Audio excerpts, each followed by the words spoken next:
నా వార్నింగ్ లెక్క చేయకుండా రాష్ట్ర అభివృద్ధిలో భాగస్వామ్యం అవ్వడానికి ముందుకు వస్తావా? నా మాటల్ని పట్టించుకోకుండా పీపీపీలో భాగస్వామ్యం అయ్యే ఏ ప్రైవేటు సంస్థను వదలను.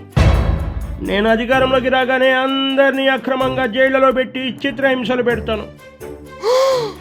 ఆపు నీ పనికి మాలిన సోది. అధికారంలో ఉన్నప్పుడు అభివృద్ధి చేయక అధికారం పోయాక కూడా అభివృద్ధికి అడ్డుపడతానంటే మేం చూస్తూ కూర్చుంటామనుకుంటున్నావా? చూస్తూ కూర్చుండకపోతే ఏం చేస్తారు? ఏం చేస్తామా?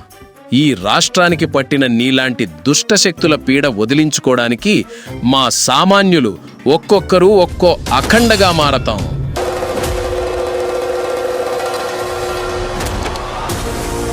పీపీపీకి సైకో జగన్ దృష్టి, వైసీపీ గొర్రెల దృష్టి, పక్క రాష్ట్రాల దృష్టి నసిహి. మా సామాన్యుల ఓర్పుకి కూడా ఒక లిమిట్ ఉంటుంది. అది దాటితే నువ్వుండవు.